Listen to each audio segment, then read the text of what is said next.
이 시간 우리가 함께 나눌 하나님 말씀은 요한계시록 9장 6절에서부터 11절까지 기록되어 있는 본문의 말씀입니다. 우리는 지난 시간에 무저갱의 열쇠를 받아든 사탄과 또한 그 사탄이 무저갱을 열어 이 세상에 풀어놓은 황충과도 같은 귀신들에 대한 내용을 함께 살펴보았습니다. 오늘날 우리가 살아가는 이 시대는 유물론적인 사고가 만연한 시대라고 할 수 있습니다.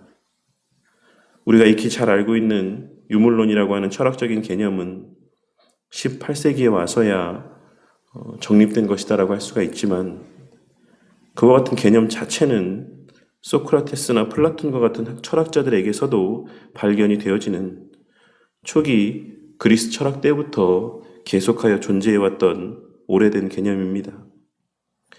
그리고 그와 같은 개념의 핵심이라고 하는 것은 존재하는 모든 것은 다 물질적이다 라고 하는 것입니다.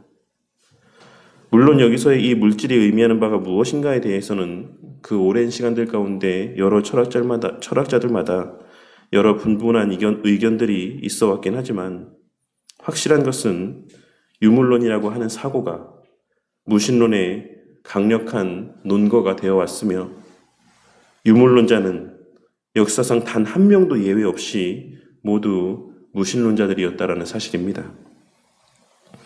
제가 이 말씀을 드리는 이유는 우리는 일반적으로 사탄에 대하여 생각하기를 공포 영화에서나 보는 것처럼 기괴한 모습으로 우리 앞에 등장을 하고 또한 사람 몸에 들어가 기이한 현상들을 나타내 보이는 그와 같은 존재들이라고 우리는 생각하는 경우들이 많이 있지만 실제로 사탄은 그와 같은 방식으로 자신을 외적으로 드러내려 하기보다는 오히려 자신의 존재를 감추려는 양상으로 오늘날 자신의 영향력을 더욱 확장하고 발휘해 나아간다라고 하는 사실을 깨닫게 하시기 위함입니다. 오늘날 과거 시대와 같이 귀신 들림의 현상이 빈번하지 않은 것은 바로 그 때문이라고 할 수가 있을 것입니다. 그렇다면 사탄은 왜 자신의 존재를 그처럼 겉으로 드러내지 않고 숨기려 하는 것이겠습니까? 그것은 자신이 존재하지 않는다라고 하는 사실을 나타냄을 통해 하나님도 존재하지 않는다. 영적인 그 어떤 세계도 그 무엇도 존재하지 않는다라고 하는 인식을 사람들에게 심어주기 위함인 것이고 또 하나는 설령 하나님을 믿는다라고 할지라도 자신의 존재에 대하여서는 그리고 자신의 능력에 대하여서는 간과하게 만들므로써 사람들을 미혹하는 행위를 더욱 수월하고 효과적으로 감당하기 위함이라고 할 수가 있을 것입니다. 그리고 실제로 오늘날 수많은 사람들이 그러한 사탄의 의도대로 유물론적인 사고에 기반한 무신론자가 되어가고 교회를 다니는 이들 가운데서도 사탄이라고 하는 존재가 마치 없는 존재인 것처럼 여기거나 혹은 자신이 얼마든지 좌지우지할 수 있는 자신이 사탄의 머리 꼭대기에 올라가 있는 것과 같은 착각 가운데 그 사탄을 별것 아닌 존재로 여기며 간과하고 살아가는 모습을 보게 될 때도 많이 있는 것입니다. 하지만 우리가 나누고 있는 이 계시록 9장에 기록된 말씀을 통하여서 우리가 지금 살아가고 있는 이 말세의 때에 사탄이 무저갱의 열쇠를 예수님으로부터 받아 그 무저갱을 열어 수많은 귀신들을 이 세상 가운데 풀어놓았다라고 하는 사실을 주목하고 깨달아야지만 될 것이며 그렇게 풀려난 황충과도 같은 귀신들 또한 하나님으로부터 땅에 있는 전갈의 권세와 같은 권세를 위임받았다라고 하는 사실을 결코 잊어서는 안 될 것입니다. 비록 그 사탄의 권세라고 하는 것은 오직 하나님의 인침을 받지 아니한 자들에게만 허용된 권세이긴 하지만 본질적으로 하나님을 대적하고자 하는 하나님의 그 뜻 가운데 순종치 아니하고자 하는 본성을 지니고 있는 사탄은 욥을 향해서도 그러했던 것처럼 그 권세를 하나님의 인침을 받지 아니한 자들에게만이 아닌 하나님의 인침을 받은 자들을 향하여서도 끊임없이 우리 신앙을 무너지게 하기 위한 수단으로 오용하고 있다는 사실을 우리는 결코 망각하거나 간과해서는 안 되는 것입니다. 오늘 말씀에서 예수님께서는 말세의 때의 황충과도 같은 귀신들의 권세로 말미암는 고통이 죽기를 구하여도 죽지 못할 정도의 고통일 것이다라고 말씀하고 있으십니다. 오늘 말씀에서의 6절에 기록된 이 표현은 정말로 그들이 죽을 수 없다라는 사실에 초점이 맞추어진 말씀이라기보다는 그들이 겪는 고통이라고 하는 것이 끝이 없는 고통이라고 하는 사실, 그 끝을 알 수 없는 극심한 고통일 것이다라고 하는 사실을 강조적으로 나타내 보여주시기 위한 표현이라고 할 수 있습니다. 그리고 이제 그러한 고통을 주는 대상인 황충에 대하여 묘사를 하고 있는데, 첫째로 황충은 전쟁을 위하여 준비한 말들 같다라고 말씀하고 있습니다. 이는 그 모습의 웅장함, 거대함, 장대함을 보여주는 표현이라고 할 수 있습니다. 아마 성도님들 가운데 실제로 말을 보신 적이 있으신 분들은 말이라고 하는 것이 생각보다 큰 모습을 갖고 있다는 사실에 놀라신 적이 있으실 것이다라고 생각을 합니다. 그런데 그 가운데서도 전쟁을 위해 예비된 말들은 그 크기와 단단함이 다른 여느 말들과 비교할 수 없을 정도라고 할 수가 있는 것입니다. 그러니 예수님께서는 전쟁을 위하여 준비한 말 같은 모습이라고 하는 이 묘사를 통하여서 귀신의 그 힘이 얼마나 센지를, 단단한지를 나타내 보여주고 있으신 것이다라고 할 수가 있는 것입니다. 둘째로 그 머리에는 금 같은 관 비슷한 것을 쓰고 사람의 얼굴 같은 모습을 하고 있다라고 묘사하고 있으신데, 이는 철저하게 금 면류관을 쓰신 예수님을 염두에 둔 표현이라고 할 수 있습니다. 그런데 우리가 여기서 주의해 보아야 될 것은 황충이 머리에 쓴 것은 금 면류관이 아닌 금 같은 관 비슷한 것이었다라고 하는 사실입니다.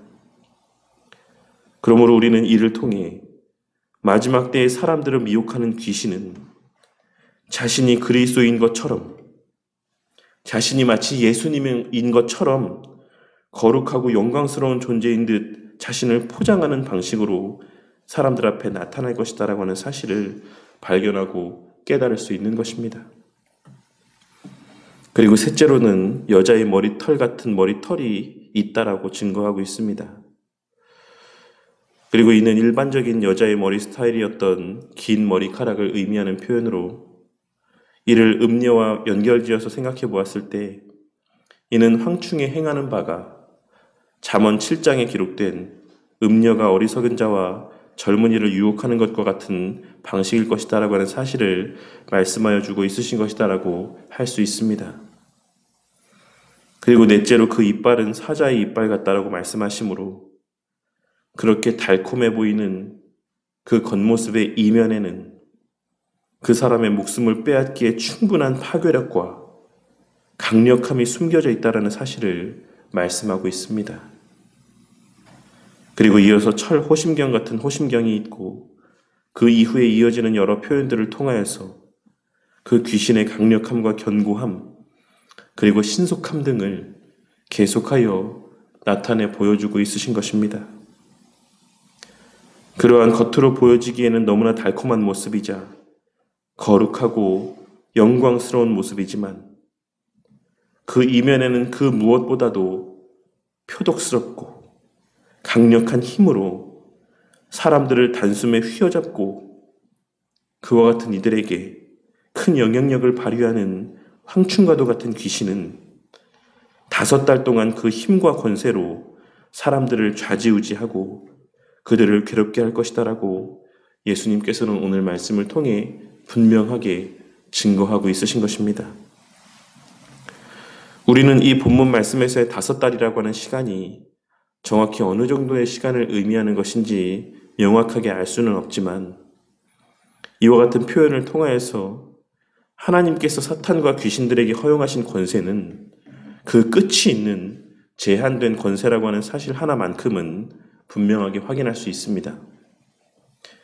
그러니 우리는 비록 마지막 때의 사탄과 그가 부리는 귀신들의 권세를 무시하고 간과하지는 않는다라고 할지라도 그것에 또한 지나치게 큰 가치를 부여하며 어떤 면에서는 그 귀신이라고 하는 존재를 하나님보다 더 두려워하는 모습을 나타내 보여서도 안 될 것입니다. 우리는 사탄과 귀신이 때로는 우리보다 훨씬 더 큰 능력과 지혜로 우리의 삶을 송두리째 뒤흔들어 놓을 수도 있다라는 사실을 명심하고 늘 그 사탄의 괴계를 경계하며 살아가야 되는 것은 맞지만 그 권세라고 하는 것 또한 하나님으로부터 위임받은 한계가 있는 권세라고 하는 사실 또한 명심하고 늘 하나님을 가장 두려워하며 하나님 말씀 앞에 두려워 떨며 그 하나님 말씀에 순종하기 위해 애쓰는 삶을 살아가는 자들이 되어야만 마땅한 것입니다. 그리고 또 하나 우리가 오늘 말씀에서 발견하고 명심해야지만 되는 것은 사탄이 부리는 귀신은 금 면류관을 쓰신 예수님과도 같은 모습으로 우리 가운데 다가온다라는 사실입니다. 이는 오늘날 우리에게 익숙한 여러 가치들과 이념들을 의미하는 것이다라고 할 수 있습니다.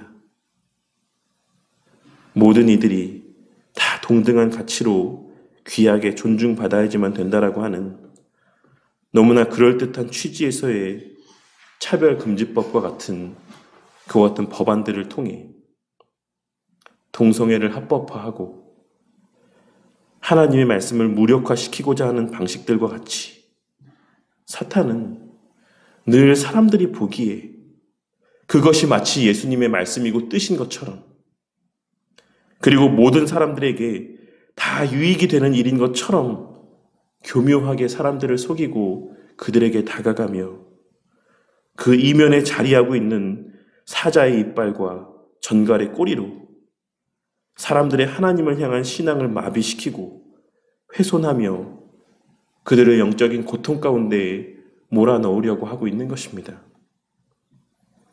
우리 성도님들은 이 말세의 때에 우리의 신앙을 뒤흔들고 하나님을 믿지 않는 자들은 계속 그 불신 가운데 유물론적인 사고에 근간한 무신론의 삶 가운데 머물게 하고자 하는 사탄의 시도와 괴계를 하나님 말씀을 통해 분별할 줄 아는 영적인 안목의 은혜를 더욱 간구하시기를 바라겠습니다.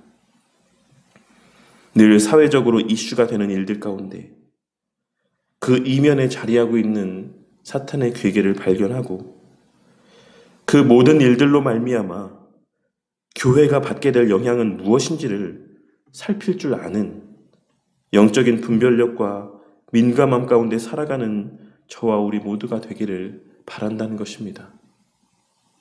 이 법안이 통과되었을 때 교회는 어떤 영향 가운데 놓이게 될 것인가? 우리가 이러한 일들을 행하게 될 때 그로 말미암아 믿는 자들의 그 신앙에는 어떠한 결과들이 초래되게 될까?